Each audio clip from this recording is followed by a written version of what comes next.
Sunday school retreat జరుగుతూ ఉంది. ఆ సండే స్కూల్ రిట్రీట్ అప్పుడు నేను దేశంలో లేదు. సో ఆ రోజు మీటింగ్ అంతా వారు టీం తీసుకుంటారు, నడిపించుకుంటున్నారు. Robert obviously was leading. సడన్గా పక్కన ఎవరో కొంతమంది కుర్రోళ్ళు ఉంటే, అంటే 4 టీం మెంబర్స్, చిన్న చిన్న పిల్లలు, అందులో సండే స్కూల్ పిల్లలు చూసారంటే ఈ రోజు పిల్లలు ఎట్లా ఉంటారు, హైట్ ఎదిగిపోతారు. ఎవరు చిన్నోళ్ళు ఎవరు పెద్దోళ్ళు కూడా తెలియదు. అందులో మా బాయ్స్ టీం గర్ల్స్ టీం పెద్ద మాట్లాడే అనుభూతి ఉండదు, ఎవరెవరు అనేది కూడా తెలియదు. అంటే పరిచయాలు ఉండవు, ముచ్చట్లు ఉండవు, కంచి తిరుగుతూ ఉండవు, ఇవన్నీ restricted. We have discipline. Robert ఊరికే సృజనిని చూసి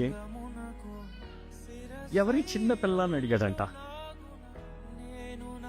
పాపం ఈరోజు దేవుడు చూడు ఎట్లా నిర్ణయించడానికి తెలియలేదు, ఆ చిన్న పిల్ల ఈయన భార్య అవబోతుంది.